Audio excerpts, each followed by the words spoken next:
So it's Emma Field, and I'm the COVID-19 coordinator at the Murrumbidgee Local Health District. Perfect. Now, where am I looking? Can you look at me? Yes? Yeah. Sure. Perfect. Okay, so today we're reporting 36 cases up until 8 p.m. last night. 31 of those were in the Aubrey LGA, 2 in the Greater Hume LGA, 2 in Griffith, and then 1 in Lockhart. So many of those we know are household contacts. We have some of those where investigation is pending, but good sign that many of those have got a known link. We still, I suppose, from those 36, we're seeing a significant proportion of those people in the under 20 age cohort. So this is all important information that we look at every day. We look at the data and we like to see obviously where the infections are coming from, and so that allows us to look at targeting things like vaccination, and then also our testing as well, and our public health awareness. In terms of our testing, you would have seen that we've had a change to our testing in Wagga.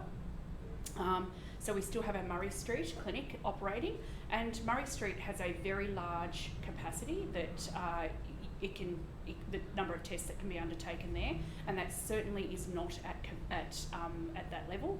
So we're very confident in that when we've ceased the drive-through at the EQUEX Centre, which happens tomorrow night at 6 p.m, that we'll be able to cater for those at Murray Street.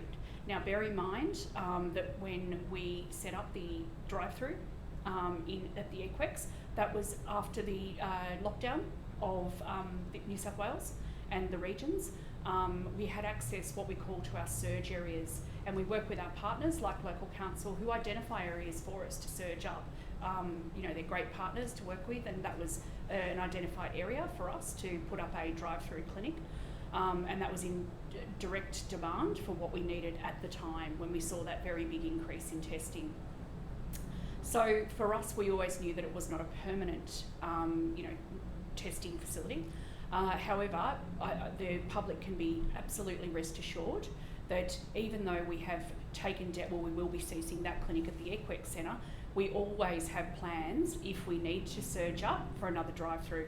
So we certainly have that ready to go, and if at any time we need to surge up for drive-through testing, that will be implemented as quickly as we did with the EQUEX. It took us 1 day to put that up, so we can pop up the further drive-through.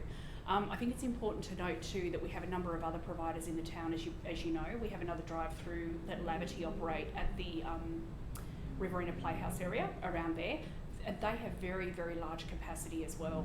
Drive-throughs are an efficient model, we know that, and that's a really good drive-through that we've got here in Wagga. We also have the Glenrock clinic as well. So there is a good capacity in Wagga if need be, but I think the big message to the community is please note that if we do have the need, we will step up another drive-through as the numbers dictate. So Murray Street's, as I said, good capacity at Murray Street. Continue to go to Murray Street. There's a number of avenues there for people for priority lines, and they're identified at that door. Let a staff member know if you meet one of those criteria, e.g. if you are a close contact. Let our staff member know at the Murray Street clinic and you will be prioritised. So that's the testing. Also with just going through to Aubrey testing, we've got a team down in Aubrey, and we have lots of providers in Aubrey as well that there's a good mix. So we're working with our private pathology providers daily to make sure that we have the testing available in the Aubrey district with Aubrey-Wodonga Health. We have seen, we know we've got the Laverty drive-through again, that's opened up since this current outbreak due to demand. We're at the West Side Hall today, but we're also focusing on that age group, that 12 to 18-year-old age group, which we just spoke about. We are seeing an increase in numbers in that under 20 cohort. It's really important for us then to look at what vaccination is available for that group. So today at West Side, we're there, but then tonight, at 3:30 this afternoon, we've worked with the Department of Education, and we're going to James Fallon High School between 3:30 p.m. and 8 p.m. tonight to offer vaccination to the students there and anyone who would like to come along to that facility, but a very big focus on those students and those families. Also, we are going to the TAFE tomorrow in Aubrey. and we'll be there between 10 a.m. and 1 p.m. And again, big focus on that age group between 12 and 18. So we really want the Aubrey community. If you are in that age group or you're a family, come along to one of those venues and get vaccinated. If you haven't been vaccinated yet, this is the perfect time. So then we'll be back at the Aubrey Entertainment Centre on Saturday and Sunday for vaccination as well. So between 10 a.m. and 3 p.m. So if you miss out on the Thursday and Friday, there is that opportunity. Bearing in mind, lots of other players of vaccination in Aubrey as well that are offering vaccination. So really good opportunities down there. That's sort of the information in terms of the those areas. I will talk quickly about the exposure that we've seen at the Inspire Church. So we know that a positive case attended the Inspire Church in Wagga at a time between 10:45 a.m. and 12:30 p.m. So that's the time that we're interested in that time frame. So if you were at the Inspired Church on the 31st of October between the hours of 10:45 and 12:30, we're asking you to come forward for testing, and you will need to isolate until you receive your advice through public health. So you might be identified as a close contact or a casual contact based on what your category is. So the important thing to note is if you were there between 10:45 and 12:30 p.m.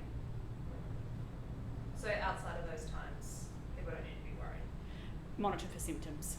That's what we say. Which is the standard advice. Absolutely Yes. everyone right now Yeah. is watching. Absolutely, yes. Yeah. So the focus is for us only those who were between 10:45 and 12:30 p.m. on the 31st of October are considered casual contacts, and they will need to test and isolate. As I said, if they are considered casual contacts, but there are some people that may be considered close contacts, and they will have been followed up with the public health unit. So for everyone else, if you have not received a text, that's why this has gone out to the media. Let us know by coming forward and getting tested. So that's the message. 10:45 to 12:30. And I know that, there might have been some people that later on in the day who got an alert or something, they don't need to get tested? No, we have not been given that advice. The advice that we have from our public health colleagues is that the advice is between 10:45 and 12:30 p.m. is when that positive case was there, and that's why that's the time that the casual contacts have been identified. Broadly speaking, is it a concern to you, this exposure side of the church on a Sunday morning? I don't know if you can speak to that at all. Well, I think it's important to note that churches are a high-risk setting, and that sort of has an impact on why and how we go out publicly as well. So it's really important, where we have high-risk settings like a church, for us to, where we can, alert people and to get them to come forward for testing. And we just want to make sure that, on all our platforms, that everyone has access to the information. So, yeah, that's why we've gone out to the media. And was it the duration they were there in the close contact sort of space that makes it an exposure site as opposed to someone just popping into a fuel station or a grocery store? There's a lengthy time frame from 10:45 to 12:30 is a decent amount of time for a positive case, and being in that infectious period. So it certainly does. All of those factors get taken into consideration. So whenever there's a decision made around casual contacts, close contacts, there are decisions made around length of time, and as you know, under 15 minutes, there's a different, mechanism, and what we would suggest, the action there, and certainly over 15 minutes, but longer than that, yes, that's absolutely a variable that we'll take into consideration. High-risk setting churches too, there's, some other aspects of that also make that a high-risk setting. And the church has undergone deep cleaning? Yes, we've been advised that they have undertaken all the COVID safe measures, which is very pleasing. And we'd like to also thank the church for working with the public health unit in being able to get this information out quickly, and to ensure that where people are required to be tested, the information has been readily available. So that's also a big thank you to the church. And the person who went there with COVID, were they aware that they had it at that time? Was it already counted in the numbers, or were they afterwards? I can't really comment on that information. Yeah. What was different about this exposure site in that it was released by New South Wales Health and not just through the Service New South Wales app with people getting notifications? Yeah, so as we talked about, there are a number of variables that we take into consideration when we look at how it's announced, and one of them is around the QR checking in code process, and how many QR code check-ins we know that we get versus how many people we know that could have been there. And also too, because of the high risk setting, it's really important too that you err on the side of caution, and given the number of people there, it's certainly it's a benefit to the community to have it announced this way, as well as just through that mechanism for the text being pushed out.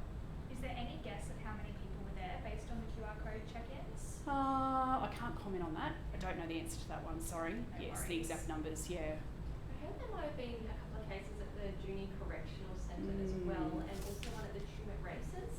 Okay. Do you know anything about those? Yes, so at this point in time, we have had a look into that one. We're not aware of, I should say that we haven't been made aware of any cases at the Junior Correctional Centre at this point.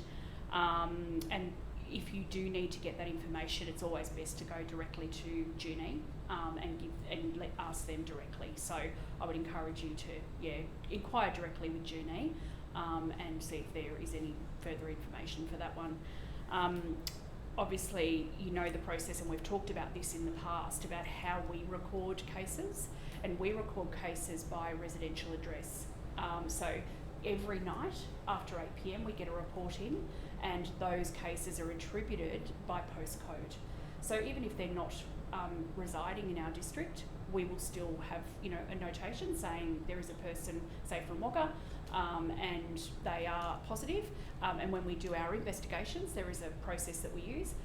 We might find that they're in Sydney and they've been there for 2 years, or they're not currently here. So it's a very thorough process that they follow, but it's based on that address. So as you can appreciate, there is then some complexities for people in correctional facilities. Yeah. I wanted to ask you some questions about Aubrey. Yes. So I suppose, is there any reason that you know of for the fluctuating cases in Aubrey? Obviously, like the last couple of days it's been 13, 15, and today we've jumped back up to 31.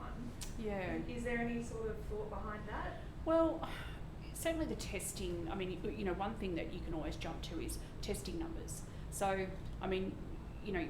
clearly the testing numbers are not as high as what they were last week, but also too, we don't have those exposure sites like we did last week either. So it's probably, fairly well aligned, to be honest. In saying that, that could be one attributing factor. And we know that often household contacts, and we know that today, for example, many of those 36 have all been attributed, and many are household contacts. So there is a period of time, and we did see that, we saw the COVID numbers increase, last week and the week before. So it's not surprising that we're seeing those household contacts now become positive. And it's sort of a lag between a case and then further testing and household contacts. Absolutely. And the other thing is too, I think, whilst we know that, and we are always, as I said, looking at that data and, making sure that, we align services for all those reasons, it's not a time to be complacent either. So, the message is not, we're not concerned about it. We are concerned about the case numbers, even though we know that many of them can be, attributed to household contacts, and we know that because they are epidemiologically linked. It's also not, as I said, we don't become complacent around that at all. And certainly today, we're looking at strategies around, like the schools, and that's a really good one for that age group and those household contacts. where can we go and test and where can we go and vaccinate? How can we make it easier for the communities to come forward for that? So we work with our partners every day. We meet with all the partners in the Aubrey district, and we all work together on how can we best target those interventions. So today we'll talk about that again with them, like we do every day, and we'll look for any opportunities that we can. But yeah, very big focus on that school age group. That's the message. I wondered, is there any thought from you on the impact of opening the regions up? Could that be part of the factors to the jump today compared to the last couple of days, just with the weekend? Look, I think, you know, from our perspective, where there's more travel and more movement, we know naturally there's going to be, you know, capacity for numbers to increase somewhat. However, we know that we've got that cluster in Aubrey. So that's a given, and we know that then when there's that cluster, there is that, you know, incident rate going up. So it's, you know, look, I think, you know, I don't have an opinion on the fact that, you know, we've opened up. You know, that's inevitable, and that's what we're doing, and we're moving with that, and we're very well prepared.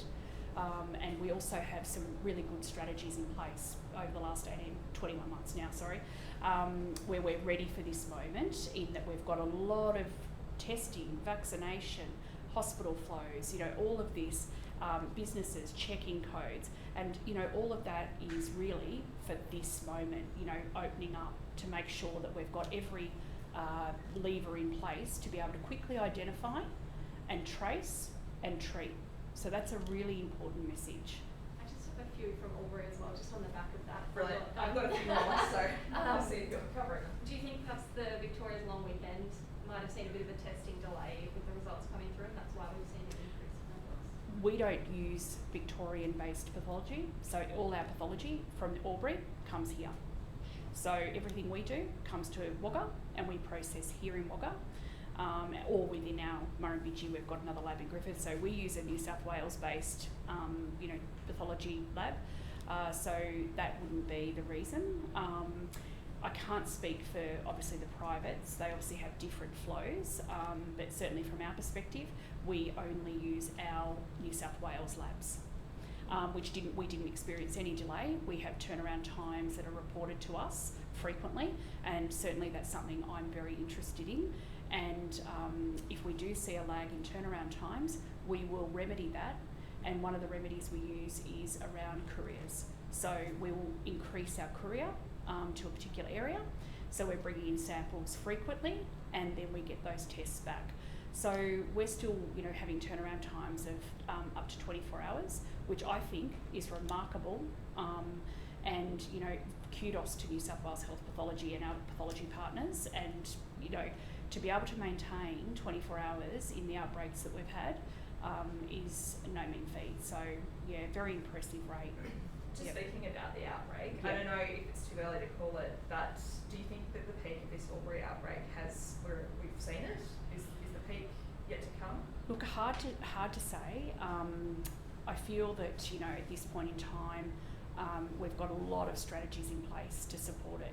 That's what I will say. So we're ready for anything. If anything does, you know, the numbers do increase. You know, we really do have all of those strategies that we've talked about, you know, here today. We may see the fluctuations up and down.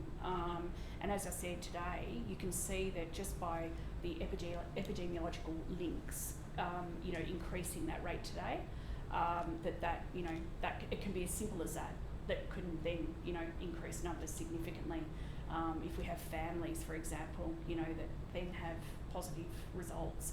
So yeah, I wouldn't say that, you know, I'd be confident enough to say that we've seen the peak, but certainly we're ready for whatever we need to be ready for if that's it. So I think we're going into a very different time from what we have in the past. In the past, we've had lockdowns, we've had restricted movement, we've had other factors that have been in play that can predict, you know, what's happening. This time we don't. So we don't have lockdowns, and we have unrestricted movement, and we're about to see that movement be more so less restricted as on Monday. So I think that, you know, that in itself will, you know, have an impact on how numbers go. Yep. on the changing times sort of thing, what do you expect the future of testing will look like? You know, will someone get it and it will be like a common cold, they won't have to test, they won't have to isolate, or is testing going to sort of stick around? Testing will be here for a while, yeah, but it's a great question because that's something that we, you know, in our planning, we talk about, you know, daily, and we, you know, look at what options are available to us, you know, and where we're headed. But testing will be here for a while. We've seen the introduction, as you know, down in the Aubrey area for the Department of Education with the RATs, so the rapid antigen testing.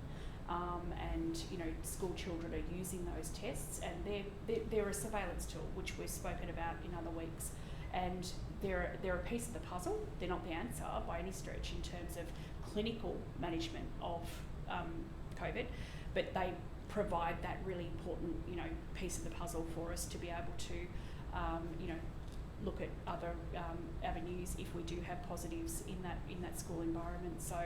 Yeah, testing's not going anywhere. It'll just be what type of testing, and also, you know, the frequency. So, yeah.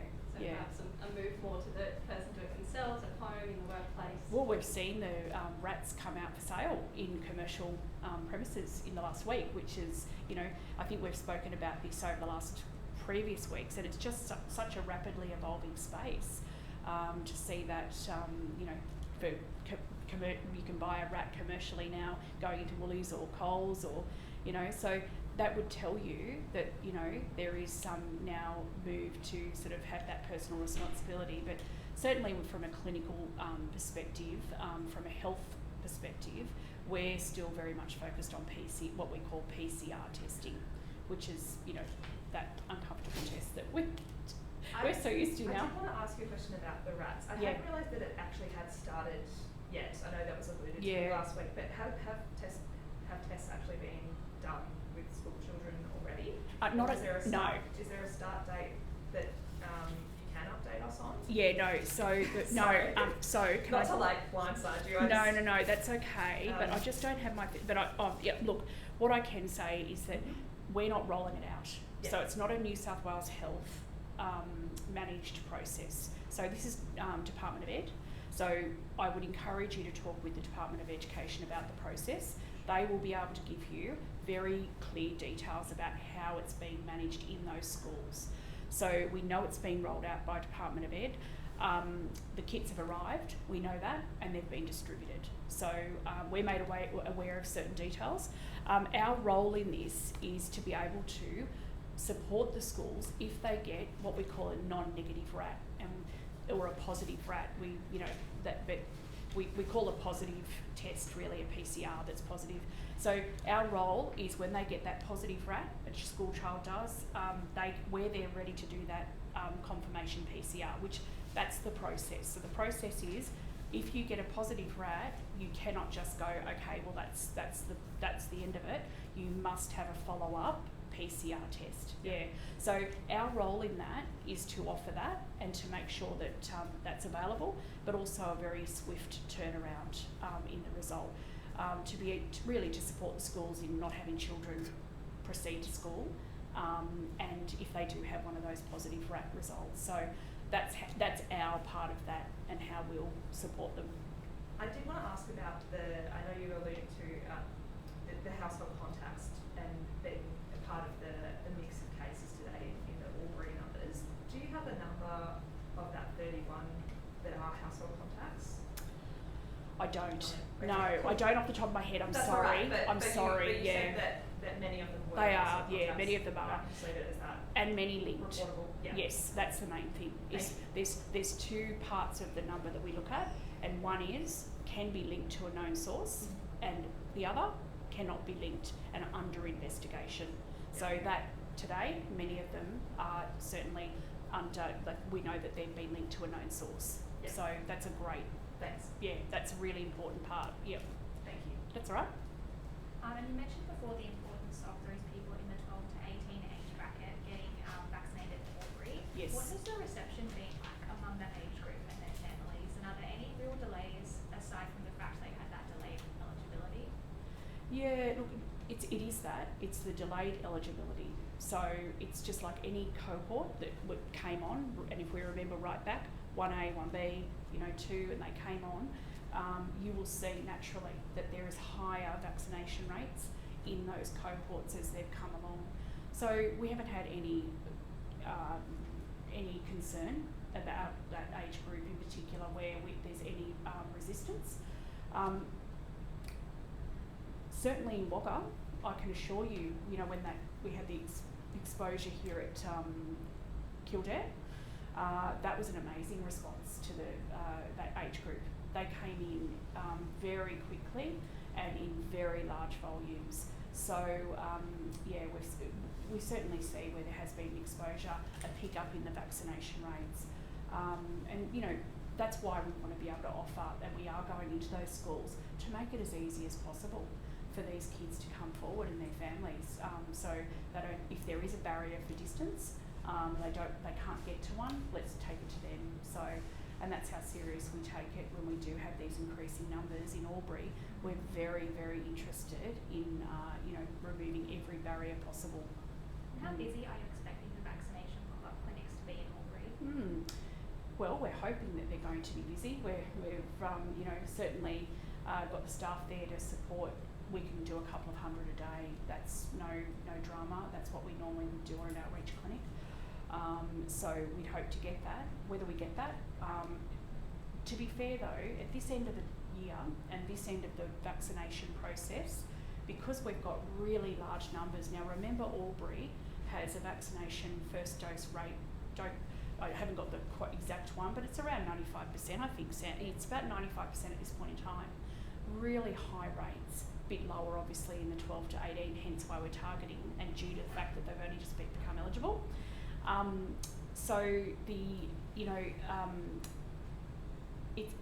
If we get 30, that's a good 30 because you're at this end. So there are 30 people that may not have come forward and may have been hesitant, may have been contemplating, and they've gone, oh look, it was in the right spot at the right time, and I've got a few more reasons now to be vaccinated. There has been exposure close to home, So for us, we don't see any number as insignificant. We are seeing smaller numbers in our clinics at this point in time, and that is because we are seeing people who, may not have considered it earlier. And in Victoria, they've been posting the case numbers within individual schools. Is this something we'll likely see in Aubrey at all? No, not from. We haven't seen that. So I don't have any information that we'll be posting that. Yeah. No worries. And just last one from me. If there is a significant increase in case numbers in schools in Aubrey again, are there any plans in place around the messaging or an increase in testing sites or anything like that if that was to occur? Oh, absolutely. If there was increasing numbers of schools, we would definitely target, and that's part of that daily planning that we do. So we target every day when we get the case numbers. It's and we will target in direct response to what's happened, and any information that we've got coming in. It's really important for us to take all of that into consideration, and not just data and numbers, but also to what's happening on the ground besides the data and numbers is really important as well. So how many testing sites do they have in walking distance to blah blah, or on a transport route, or that's really important information. And our partners that we work with, like our city councils and our Department of Ed and our Department of Communities and Justice, all of that, really important collaboration, because they all have some of this information that we need to make these really targeted health decisions. So yeah. Okay. Thank Great, you. thanks.